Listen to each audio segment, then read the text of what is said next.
Thursday. It's Speedway.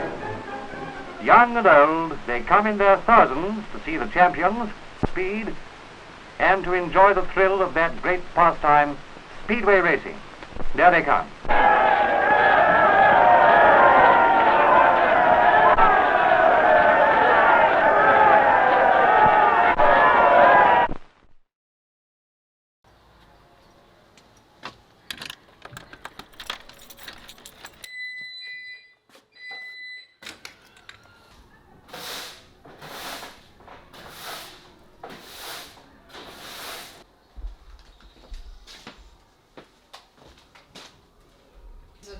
Speedway. Yeah, we do lots of different speedway websites, and yeah, we've got some Wembley stuff. And that bike leading over. Got a bike you can ride as well.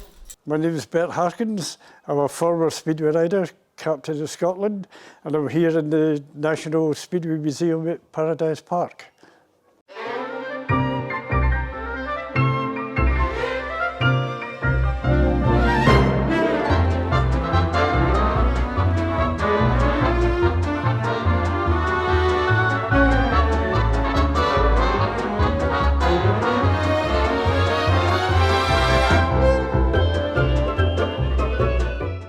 I got interested in speedway right when I was a kid.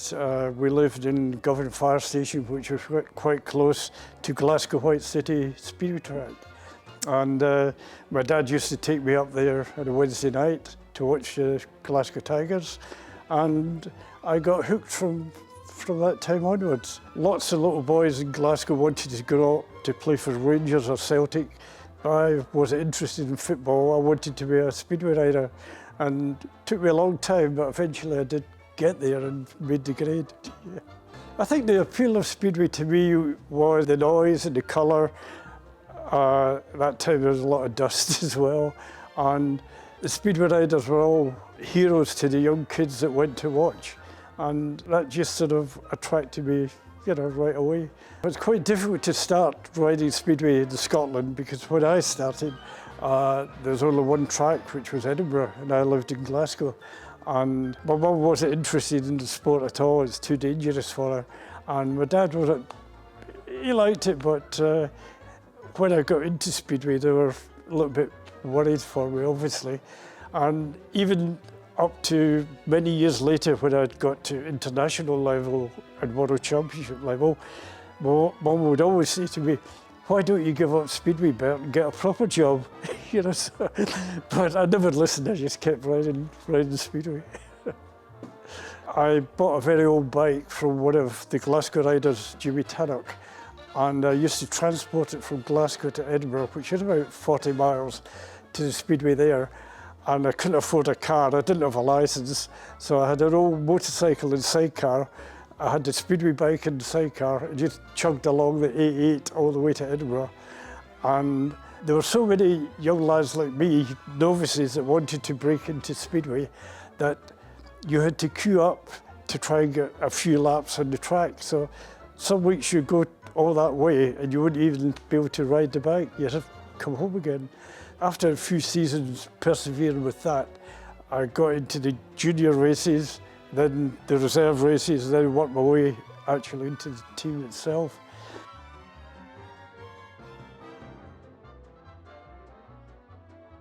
I used to read all these reports of riders going to Australia in the winter time, and when I eventually got, I was not a heat leader standard, but I was still decent standard.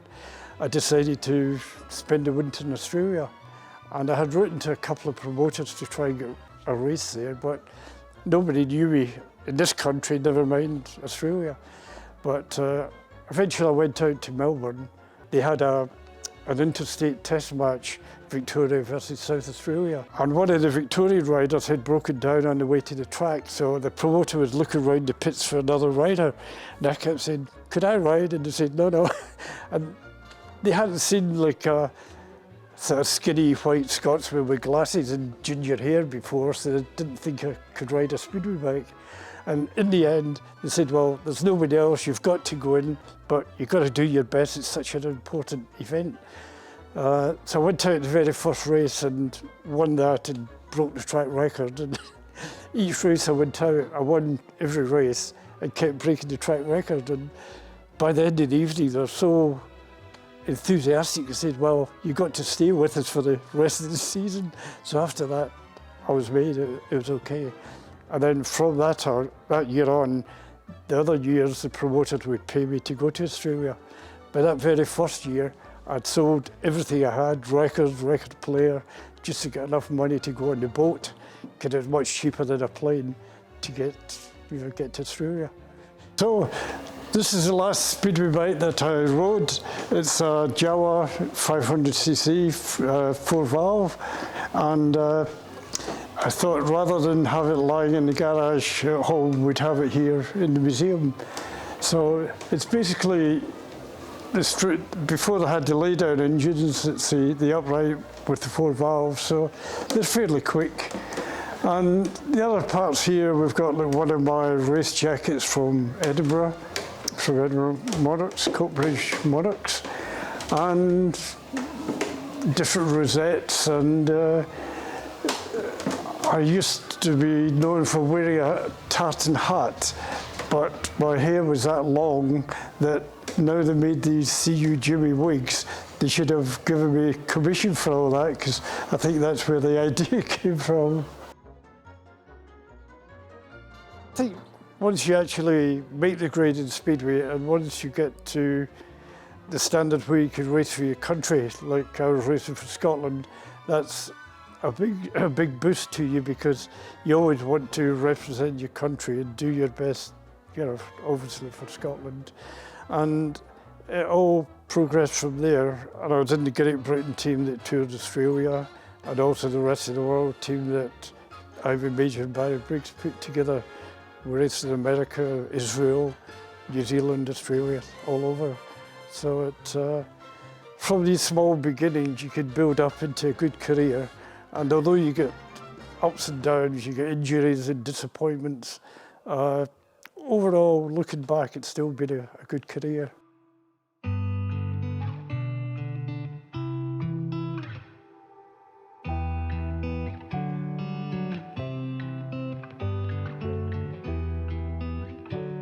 The museum is basically just to try and keep the memories of Speedway alive, and we're the only museum that's purely Speedway. Other museums, car museums, have got motorcycles and Speedway bikes, but this one 100% Speedway. And the reason we have it here is that Peter Sampson, who owns Wildlife Park, used to be a Speedway rider for Swindon and for Hackney, and he gave our association this bit of land to build the museum. Why is there a Speedway Museum in a wildlife park? That's a question I often get asked. One of my answers is we're the only wildlife park in the world with a Speedway Museum. About 20 years ago, a good friend of mine, who was a good Speedway rider, Dingle Brown, said, you ought to have a museum at the park for Speedway. And I thought, possibly, We then had a couple of meetings, because there was still an association of Speedway. And then at the meeting I said, well look, for us to build a special unit dedicated to Speedway, it's going to cost a reasonable sum of money. This is going back in the days when I was trying to get the park off the ground, so we had no money to spend on those sort of things. But I did say, if you can raise about £30,000, I will make certain the park puts in the balance to get it built.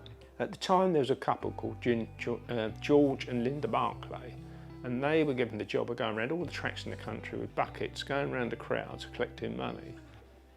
To be honest, I never thought it'd happen. I thought, well, I can forget about this Speedway Museum now. I couldn't see it happening. But in fairness to George and Linda Barclay, they raised, I can't remember the exact figure, but certainly £30,000. I then had to sort of put my hands up and say, well done, I'll have to sort of back this. So we backed it to finish get the job up and running and started. But when we dug the first hole in the ground, back in history, we had a name of Peter Craven. Peter was a world champion. He's one of the best Speedway riders you ever seen back in the late 50s, early 60s. Sadly, he got killed at Edinburgh Speedway. and his widow came along to dig the first hole in the ground.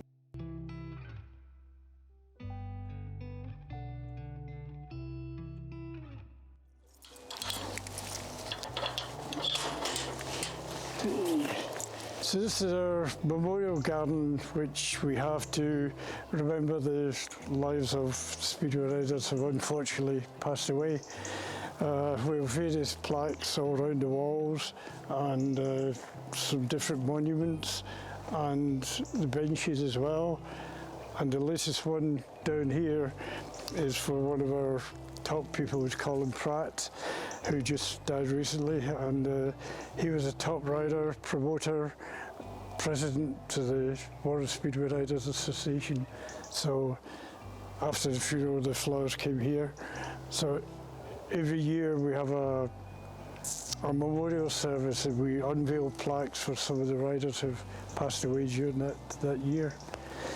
It's a sad place, but it's quite quiet and peaceful, so people can come here just to remember their friends.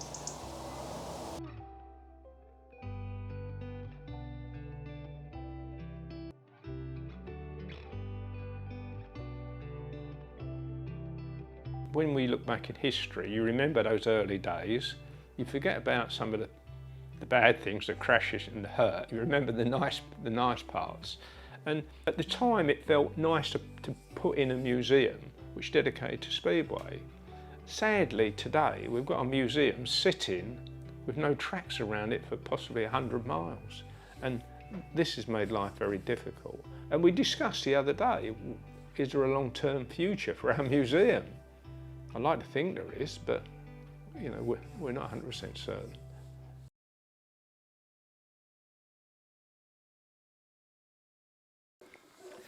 If you look at Speedway today, it's a whole different ballgame. A lot of it is, to a certain extent, parent-led. They were RX riders or really keen on Speedway.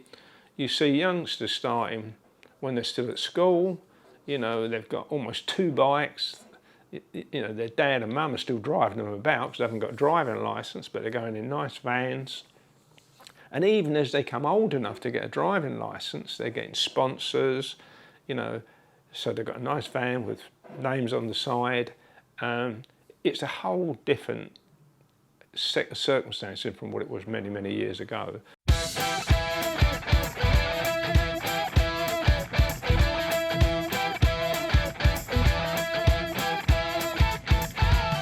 Hello, my name's Rushen. I ride Speedway and grass track, and at the moment I'm 7 times British Champion.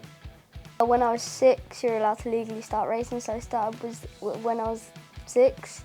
I got the inspiration from my dad, and yeah. When I ride, I kind of feel like brave. Well, I've got to feel brave. I feel quite thrilled, and it's an amazing feeling. Before I start a race, I tried to psych myself into, you know, the winning spirit type. I feel quite nervous most of the time, but ready to race. A typical race day for me was get up, have breakfast, get in the van, make sure everything's loaded, get to the track, say hello to your friends, get ready for practice, then you roll out pretty much. When I won my first title, it was quite amazing, really. I couldn't really believe it. Thought it was just going to be like a hobby type thing, but to make it to this point, it's been amazing. My proudest achievement is winning my 7th British title, because I feel like it kind of completed it, but I hope I've got more to come. We'll just have to see what happens. In the long run, I hope to make it to the Speedway Grand Prix and become world champion.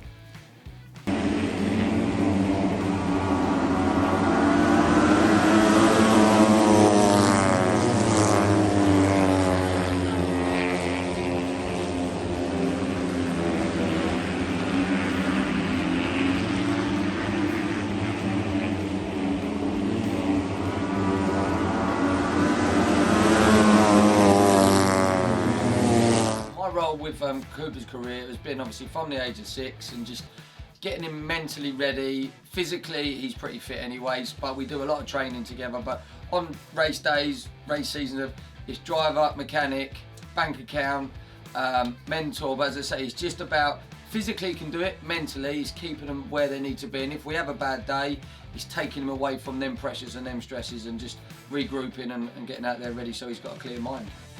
From the time it went from being a hobby to, like, let's take this a bit more serious, was at 3 years old he started riding bikes, and I could see pretty quickly he's got something, and then we went and did our first championship season at the age of 6, and he started winning, and then I'm like, okay, at the British finals, don't know what to expect, but we've done all right, so let's see what happens. And then he went and won, and I'm like, okay, we've got something on our hands here, so we've just run with it, but we just have fun. That's the most important bit.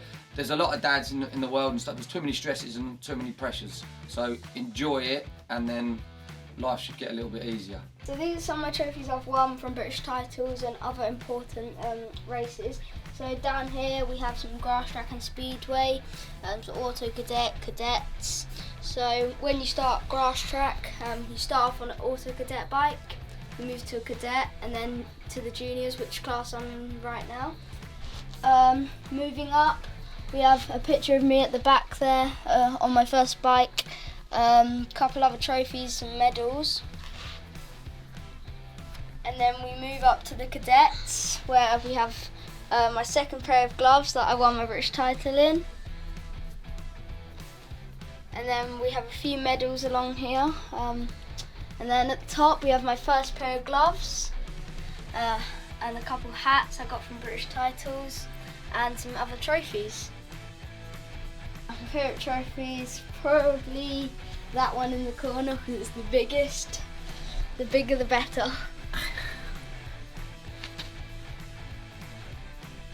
Watching him races, half of me is like, slow down, the other half of me is go on, quicker, so it's that balance. But when he wins the British title, for me, like my dad passed away and I wish he was there, because I know that he would be so proud as well. But I don't really do tears, but I don't tell him much, but pretty much every time he goes over that checkered flag in a British final, there's tears. You cannot explain it. And you'd think, all right, the first one is the most emotional and everything else, but if I'm honest, every single one of them is even that this year we've had like the most amazing season, and it's probably been even more emotional than it would normally be, just to have 3 back-to-back titles and the troubles we've had this season. But yeah, no title is better than each other. They're all amazing from emotions, definitely. Next year we go abroad, hoping to win some world titles over there. Racing's like a very popular sport out there, so hopefully we can grasp onto it and do some more out there.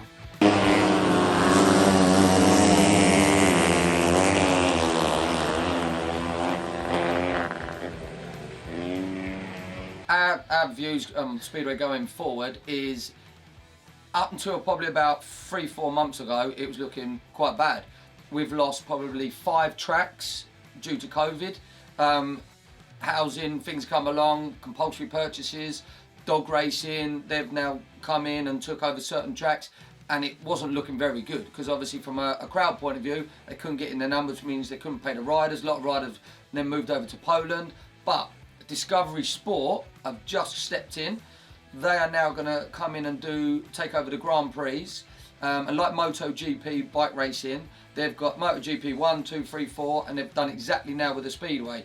They're taking all of the kids around the world, going to give them a full training program. If you get selected, you're going to be took to all of the Grand Prix, you're going to be racing, and that is probably the most exciting thing to happen since 2000, when they introduced the Grand Prix. So for 6 months ago, I'm thinking, what are we doing? We might as well start looking at another sport, because it pains me, because he's enjoying it, lives for it, but if there's no future in it, then do we stop doing it and look for something else? And then coming and looking at Discovery's interview that they did, that's the most exciting thing that I've ever seen in 22 years nearly of Speedway.